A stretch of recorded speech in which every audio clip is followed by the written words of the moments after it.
Que privilégio poder partilhar com você a preciosíssima palavra de Deus para tratar de um assunto tão importante, que é uma igreja que impactou o mundo. E nós vamos basear esta mensagem em Atos dos Apóstolos, capítulo 2, versos de 1 a 4. Vamos ouvir a leitura do texto. Ao cumprir-se o dia de Pentecostes, estavam todos reunidos no mesmo lugar.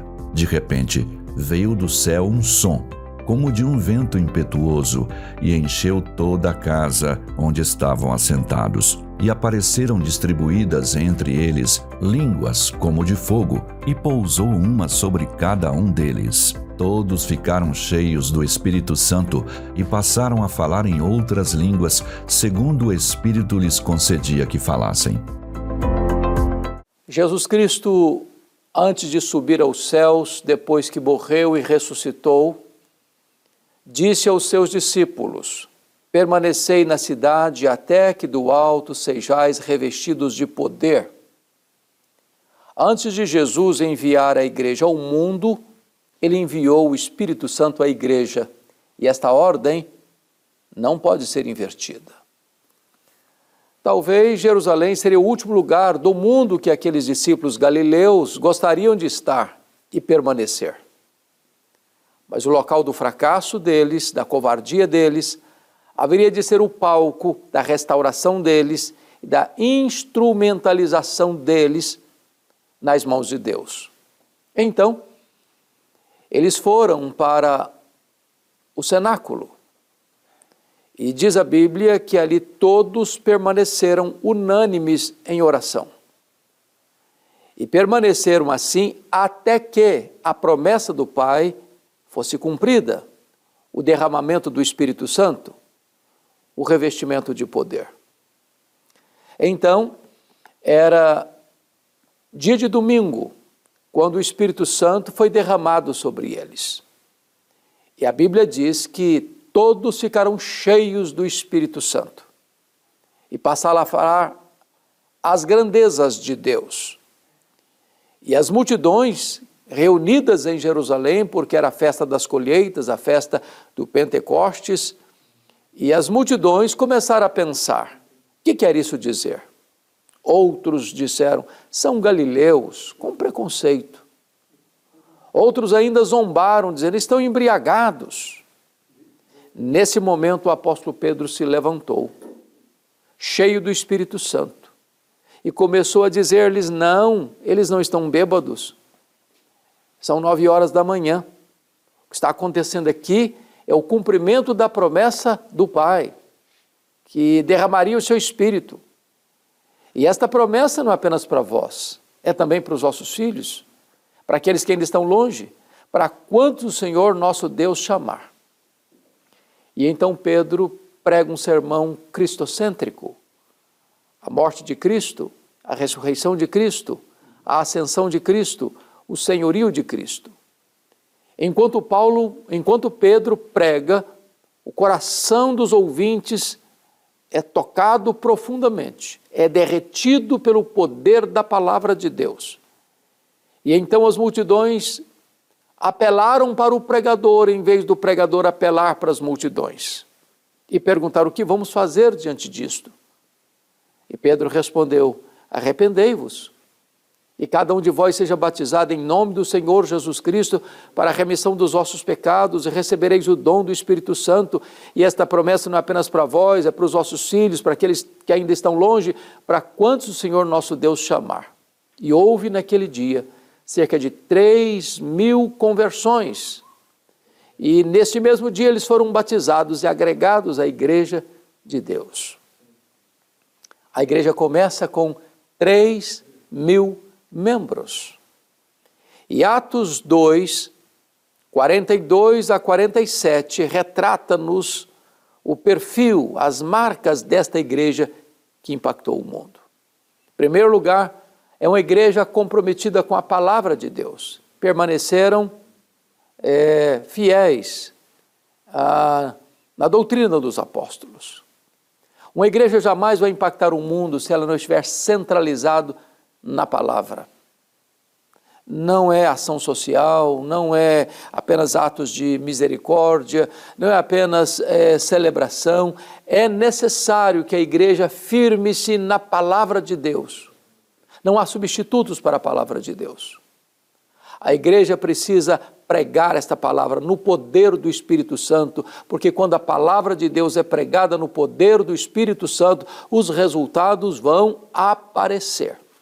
É uma igreja firmada na verdade, que não negocia a verdade, que não substitui o evangelho por outro evangelho, que não se encanta com as novidades do mercado da fé, que não troca esta mensagem sublime, bendita e gloriosa por outra mensagem, seja ela social, seja ela política, seja ela de qualquer outra ordem. A igreja prega a palavra de Deus. Ela foi atual ontem, ela é atual hoje, será atual sempre. Ela não precisa ser ressignificada nem atualizada, porque a palavra é viva, é poderosa, é eterna, jamais falhará.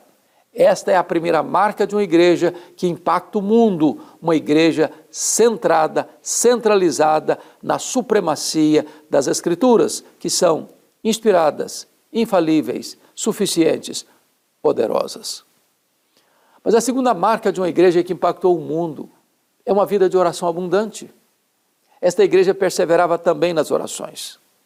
A liderança desta igreja aprendeu a orar com Jesus. Os apóstolos foram homens de oração.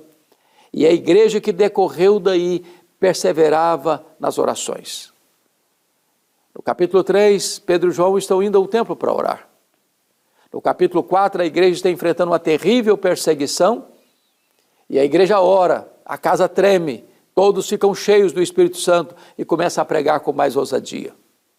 No capítulo 6, versículo 4, a liderança da igreja, os apóstolos, tomaram uma decisão. Quanto a nós, nos consagraremos à oração e ao ministério da palavra.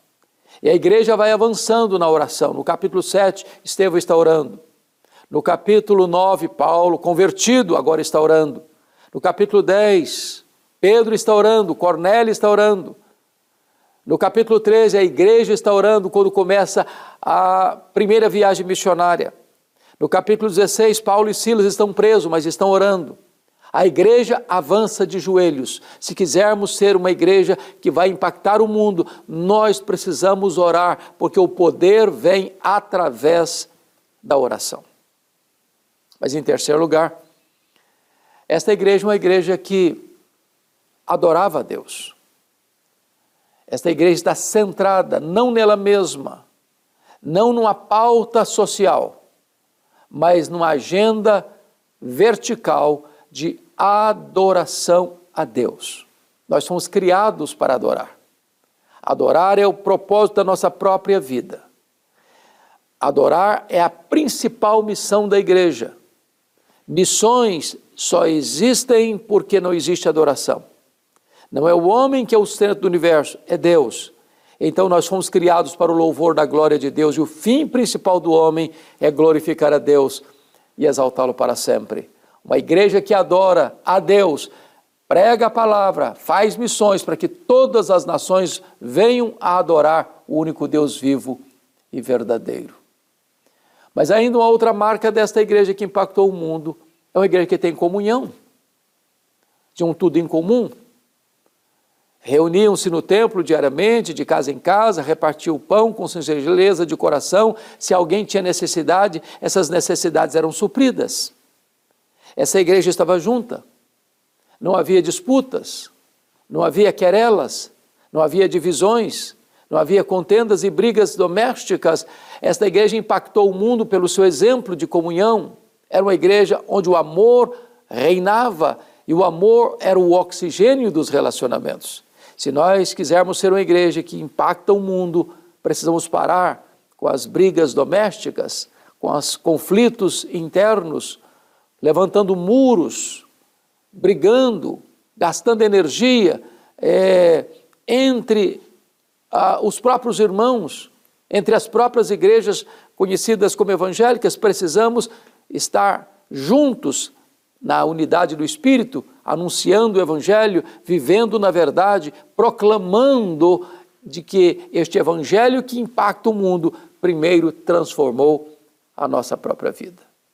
Mas finalmente esta igreja que impactou o mundo, uma igreja que caminhou no temor de Deus, experimentando os milagres de Deus e cresceu em graça e em números. A igreja precisa temer a Deus, crer nas intervenções soberanas e sobrenaturais de Deus, para ver as maravilhas de Deus em seu meio, e o resultado disso é que o próprio Deus acrescenta. O crescimento da igreja é uma obra do próprio Deus. O apóstolo Paulo disse: eu plantei, Apolo regou, mas quem dá o crescimento é Deus. É Deus quem acrescenta dia a dia os que vão sendo salvos. Foi Jesus quem disse: eu edificarei a minha igreja.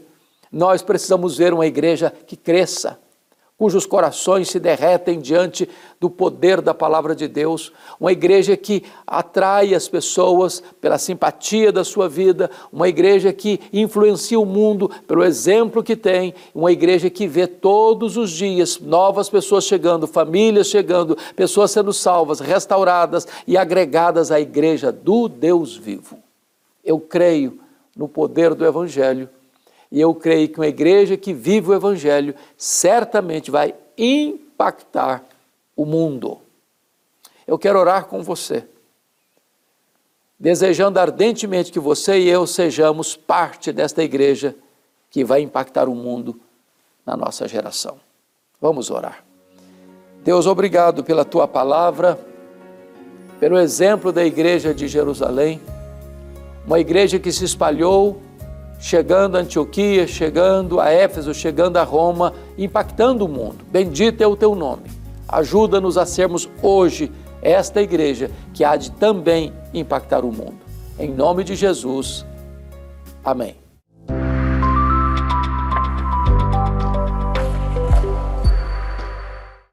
Chegamos ao final de mais um Verdade e Vida e eu quero aproveitar esse momento para agradecer a todos aqueles que têm sido nossos parceiros em missão, que têm contribuído mensalmente para que esse programa permaneça no ar, abençoando muitas vidas, muitas famílias. Se você também quer fazer parte disso, quer saber como participar, como se tornar um parceiro em missão, entre em contato conosco, está aparecendo aí o telefone, o código de área é o 11 947 18 94 50, perguntando como você também pode ajudar e se tornar um parceiro em missão. Nós encaminharemos para você aí na sua casa todas as informações junto de um presente, esse devocionário com mensagens, reflexões, todas elas escritas pelo reverendo Hernandes Dias Lopes para todos os dias do seu ano. Que Deus possa dessa maneira usar a sua vida também para abençoar tantas outras. O nosso programa Verdade e Vida vai ficando por aqui, mas na semana que vem nós estaremos de volta, sempre no mesmo horário e sempre no mesmo canal. Que Deus te abençoe ricamente.